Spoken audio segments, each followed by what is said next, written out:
to love everything she does to love her. Okay, this is tough for you, right? Yes.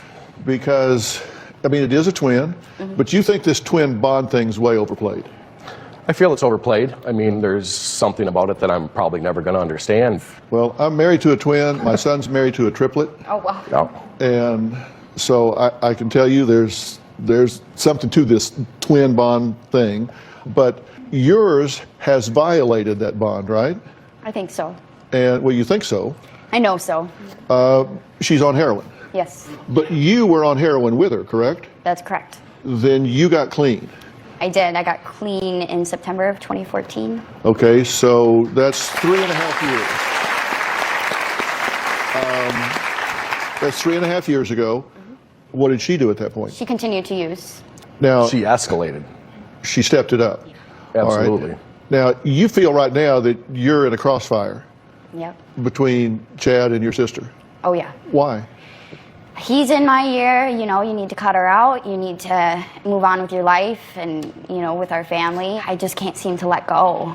It's a daily phone call that I dread to even hear the phone ring. As soon as she answers the phone, she won't even talk to Britney in the same room as me anymore because I hear Britney's voice and all I hear is, you know, help me, help me, help me. Or she's constantly badgering her to do things that Mackenzie shouldn't have to do. Does she ask you for money? Yeah. Absolutely. Do you give it to her? No. No. I am guilty of, like, giving her cigarettes and paying for treatment and giving her rides places. And, you know, if she needs new shoes, I've bought her new shoes, you know, stuff like that. So you do help support her. I do. She plays mom to her. Let's talk about her background. And this is according to the family.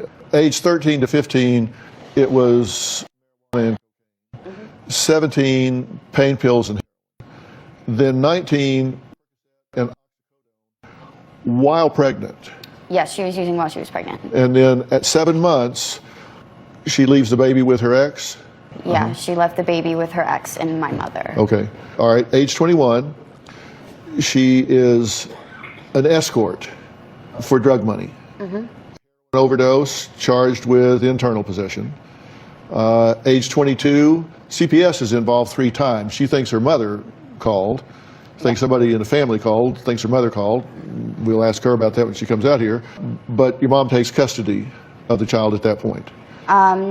She had temporary custody at that point. Okay. So not Where was the baby? with my mom. Okay. Age 23, she's homeless. She's diagnosed with Hep C. Age 24, while pregnant again, and have an abortion at that point. Yes, she did. Okay. Now, through all of this, there's not been anything that has moved her to stop using drugs. She attempted it once when she OD'd in 2015 and was successful for just a little bit, and then went back as soon as she completed her drug court. Okay. Drug court. Yes. Right.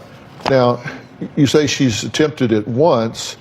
Hasn't she been to rehab 8 or 9 times? Oh, yeah. When I say attempted it once, I mean she was successful for more than just 3 or 4 days. But when she says successful too, it's, you know, so she stopped shooting, but she's still smoking crack, she's still drinking, she's still smoking, she's smoking.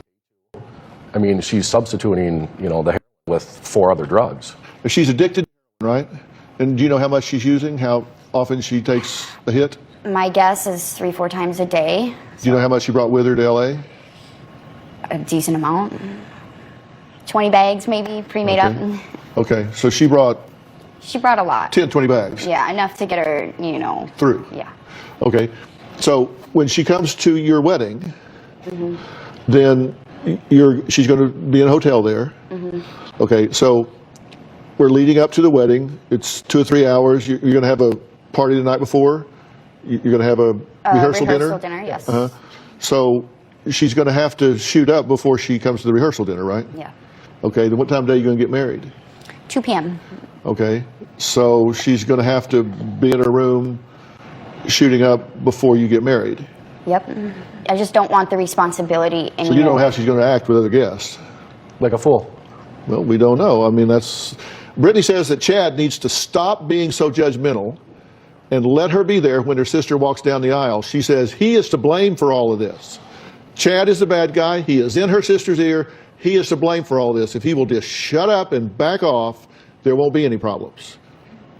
We'll meet her after the break. Well, Chad and Mackenzie are set to tie the knot in September. Now, Chad admits that what should be the happiest day of their lives is really being overshadowed by his future wife's twin sister, Britney, who cares more about getting high than them getting hitched. Britney says she knows it's Chad who's behind the decision to keep her as far away from the wedding as possible because her sister would never say, don't come.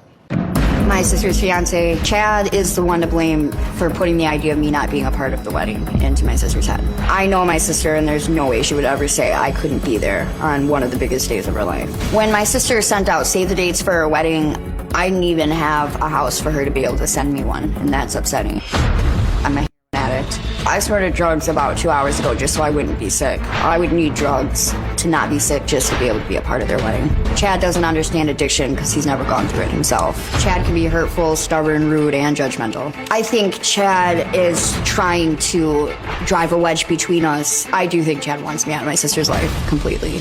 I don't want to cut ties with Mackenzie, and the thought of never talking to her again is devastating. I feel like if I'm not going to be able to be a part of my sister and Chad's wedding, it's going to cause my life to go down an even darker path. So this is tricky because the twin bond thing is real. That's legitimate.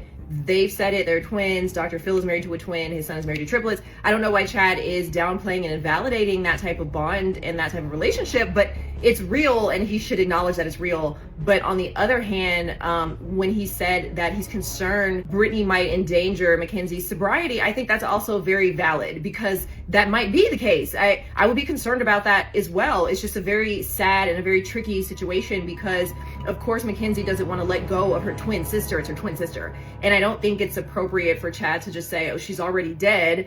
That's not helpful. At the same time, what you don't want to happen is Britney shooting up at the wedding. That's not okay.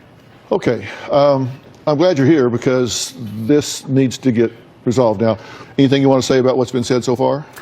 I need everybody to realize that I need a reason to be clean. And to kick me out of your lives, what? And then do it for what? I mean, I think we're being a little harsh on everything I've been through and everything I've done. We can't give you a reason to want to live. You have to find that for yourself. I mean, I don't want to die. What haven't we tried to do for you, though? I mean, she has bent over backwards for you I to know try she to get has. this I know she has. taken So care what of. other support are you looking for from me? I don't know what more I can do for you. I guess to just kick me out of your life is just such a huge thing. Well, maybe that- that'll make you wake up and realize You know. that you need to do this. You're high right now, right? I'm well. Yeah. How long since you used? Before I came here. Okay, so you've had a lot of opportunities to get clean, right? I have. And you've had a lot of reasons to get clean. Okay. You've got a daughter, for example. Right. It's a pretty good reason, right?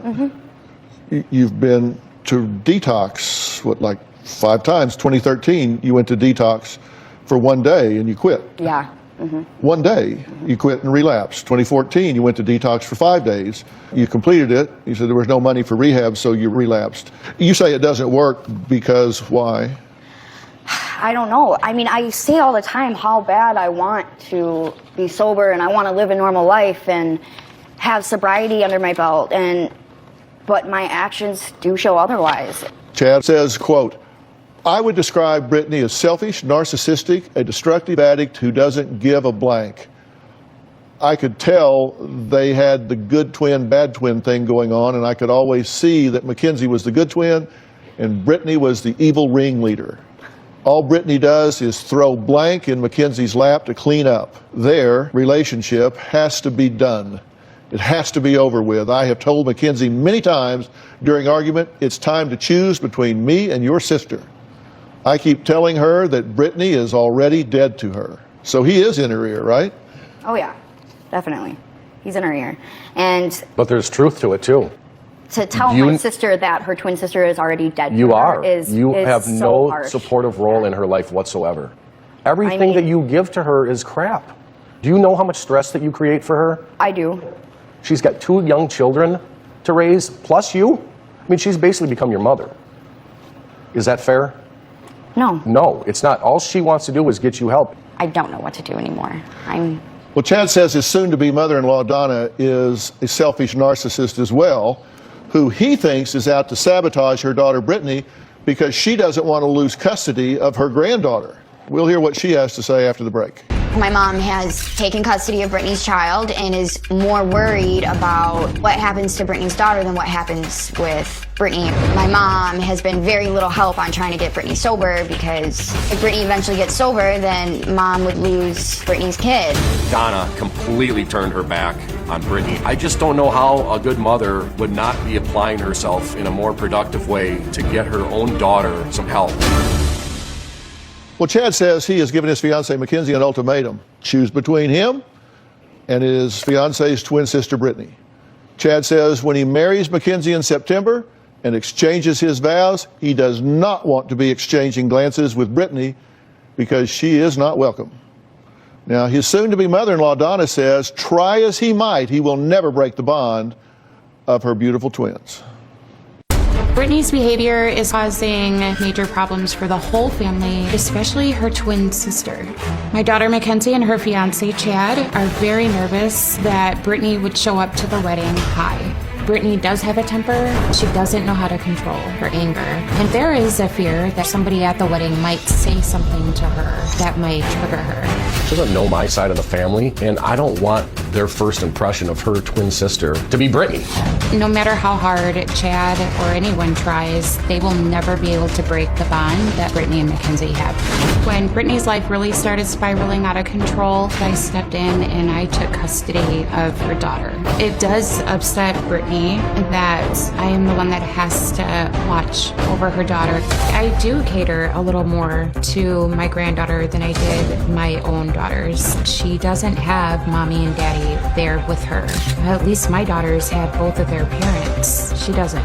Britney is 24 years old. She has her entire life ahead of her, and I don't want to see her throw it away. Well, Donna, I'm glad you're here. You don't support Chad's ultimatum. He doesn't believe you have their best interest at heart. In fact, he says, and I quote, Donna is never actually there for her daughters. She is a fraud.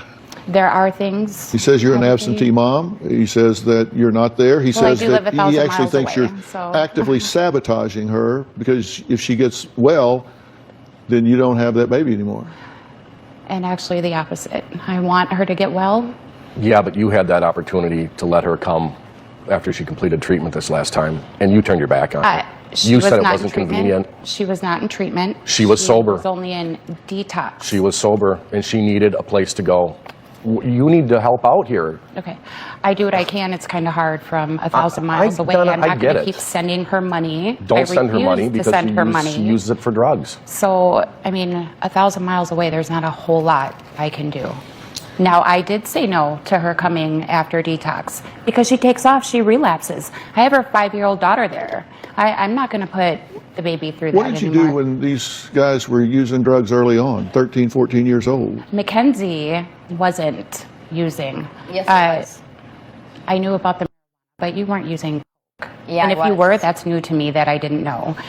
She left. She went to Las Vegas. Because I've talked to them. They say you weren't there because you were in a bar getting wasted and coming home drunk and not paying any attention to them. Did you really say that? No. There were times that instead of going out, you could have taken the opportunity to stay home. Well, according to Mackenzie, you worked a lot, never around. They did whatever they wanted, no discipline. And you smoked with your mother. Once. I did do that once, yes. Mm-hmm. At 14. Yep, she had a job at the bar at the time, and she came home pretty drunk, and I talked her into smoking weed with me. I'll never forget it. You told us you said she failed as a mother. I do think there's failures, absolutely. The discipline was absent, for sure. I'm going to take a closer look at the twins' relationship dynamic right after the break. So I did wonder what type of upbringing they had that would lead them to both becoming addicts at such a young age. And I guess this is kind of giving the answer to that. It definitely seems like their mother was neglectful, absent, and just not a very present parent, no discipline, like they say. So yeah, that answers my question. I was really confused about that. I think I understand Chad a little bit better now. I think he genuinely is just concerned about everyone and really wants the best for his wife. And like he said, she's the mother of 2 small children, so she does need to prioritize that. It's just sad because I don't know what Mackenzie's supposed to do in this situation. She loves her sister, it's her twin, but she also can't allow herself to be dragged down by her. Our wedding is only 6 months away, and I am 100% adamant that Britney has no part in this wedding. Chad and my sister keep threatening to not let me be a part of my sister's party, and every single time they throw a threat at me, it takes a harder toll on me. Brittany and I have always discussed since we were little that we'd always be each other's maid of honors at each other's weddings. I just want our wedding day to be the greatest day ever. I can't have Brittany standing next to me at my wedding if she's faded out. The only way I would let Brittany be a part of my wedding is if she stopped putting me and my fiance through hell. We're here with Chad, who says his fiancée Mackenzie is the good twin, and he wants her sister Britney, the bad twin, to stay away from their wedding day. He also accuses her mother Donna of being a fraud and not only helping here, but actually sabotaging the situation. I don't think you're the evil twin. I don't think you're an evil person. I think you're an addict, and I don't think you're a fraud as a mother. I don't know if you're sabotaging this subconsciously or not. I don't know. But you think you have to make a decision, right? I think so, yeah. And I don't think so. Go down a hypothetical road with me, okay? Okay.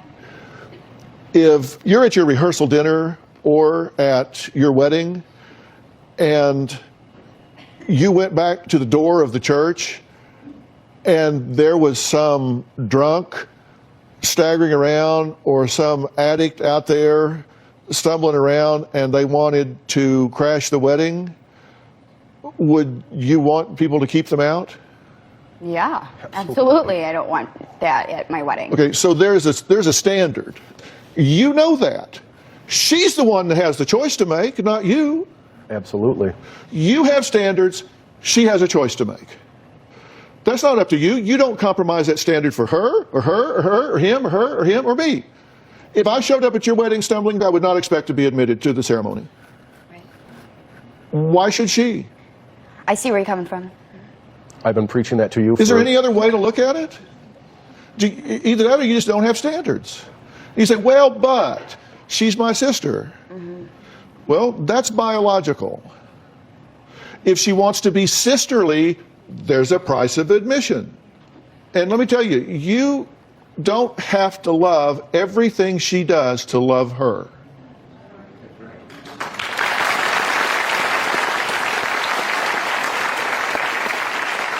You can love her and not her addict behavior.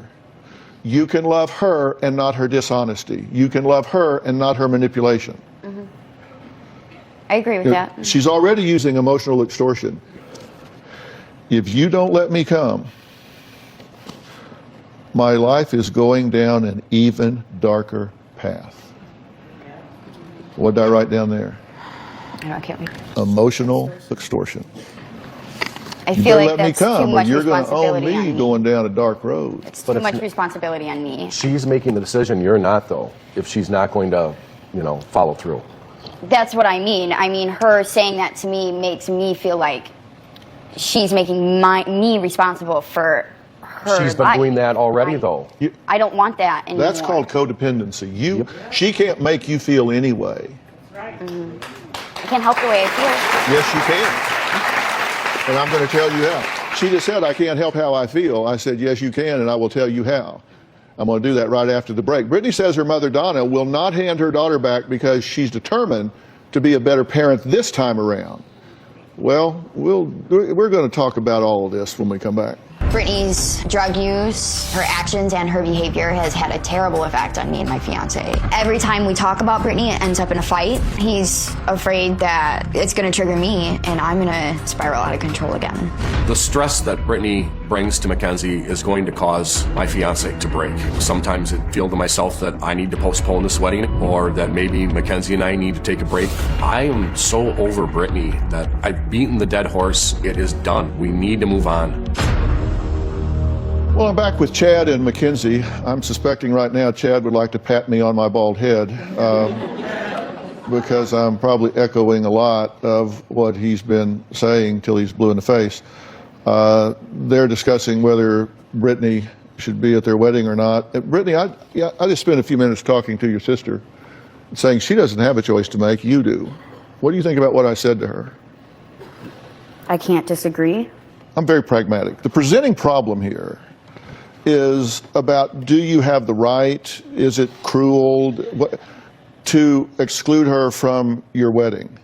Have I been clear? Have I clarified? Have I been elucidating about this issue that takes that pressure off of you?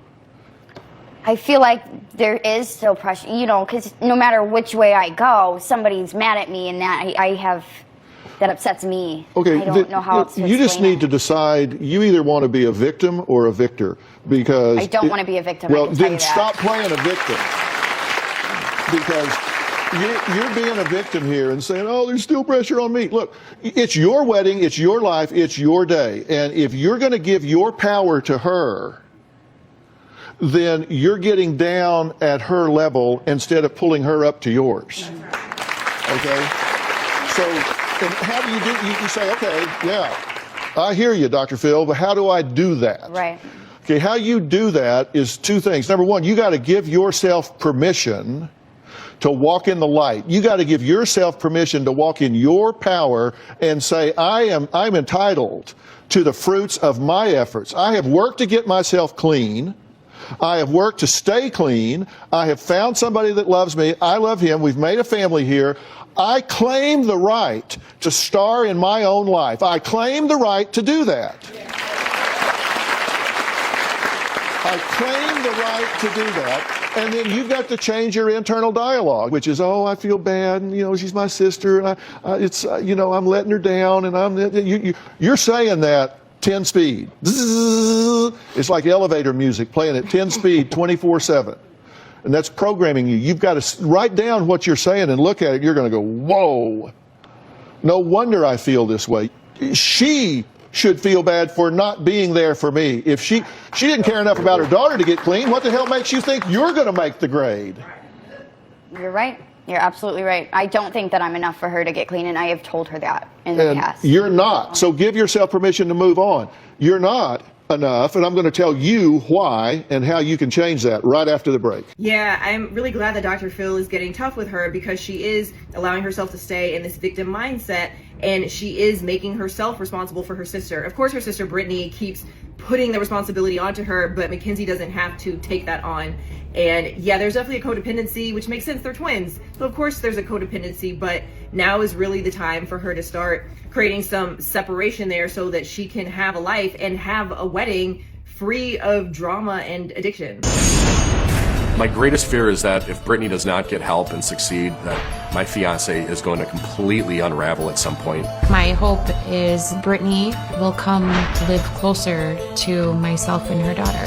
The worst outcome is that I'm going to get a phone call in the middle of the night that she overdosed and she's dead. I hope I can start somewhere fresh. I want a job, I want sobriety, I want stability.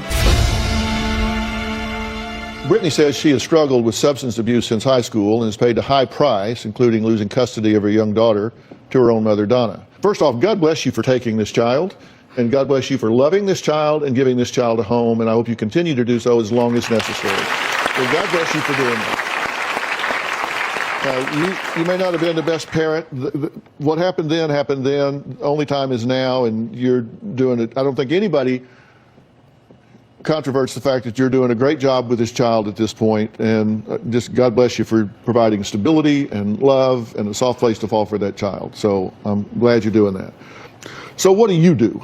You've been on a long time. Yeah. And people think of addiction as a psychological phenomenon. It is not a psychological phenomenon. There is a psychological component to it, but there is a big neurological component to it. It affects the brain in a big way. And frankly, if you look at the effects of the brain here, we're talking about the limbic system.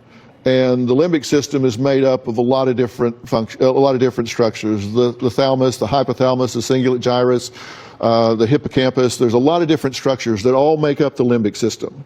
And that involves emotion and memory and pleasure centers and reason and all the things that go into what differentiate us as humans with emotion and consciousness, and it affects the prefrontal cortex as well.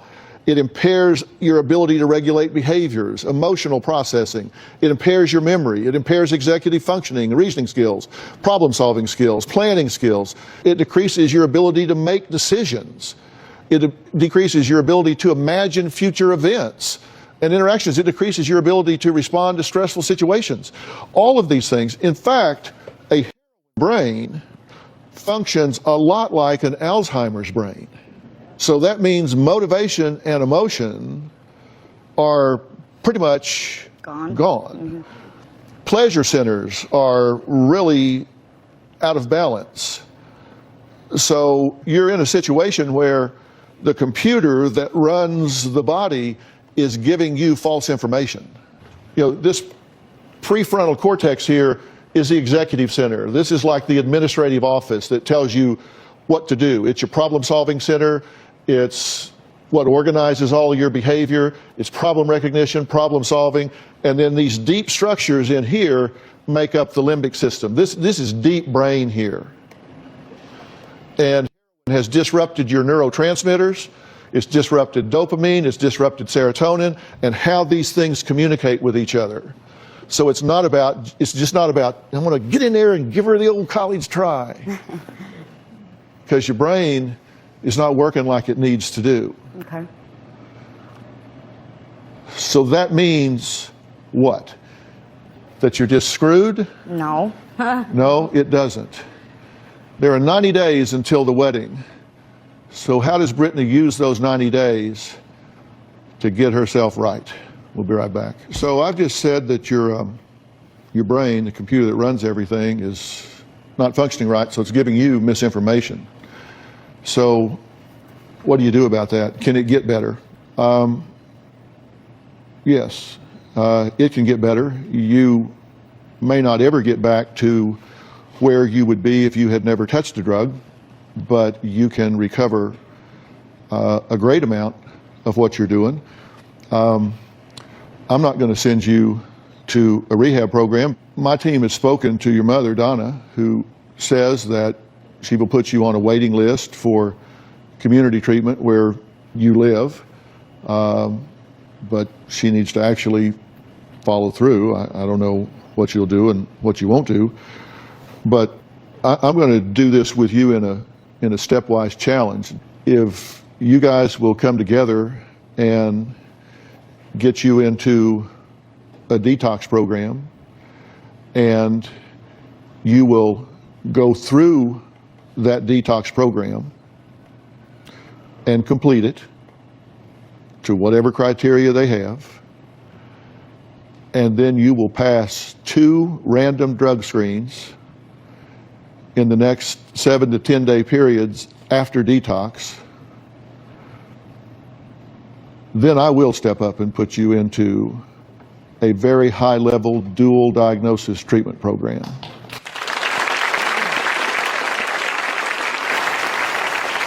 I won't put you in some one size fits all 28 day rehab. I will put you in a dual diagnosis treatment program where they work on you neurologically, psychologically, addiction-wise, everything at the same time. Then she can earn the price of admission or not. Do you want to go down that path? Yeah, of course I do. Okay, so in this episode, we have Chad and Mackenzie who are getting married.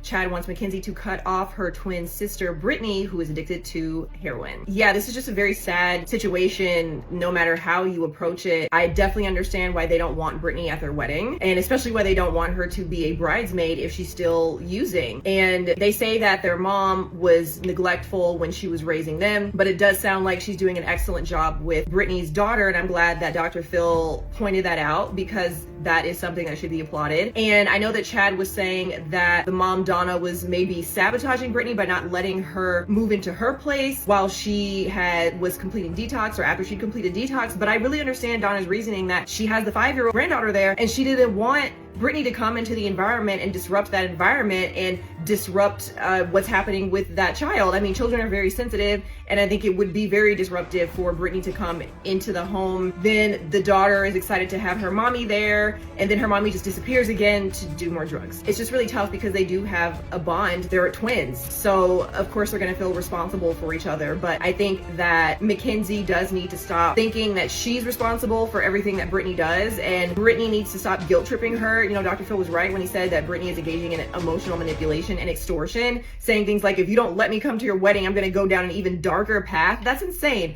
But it's typical addict behavior, I think, so I'm not shocked by it.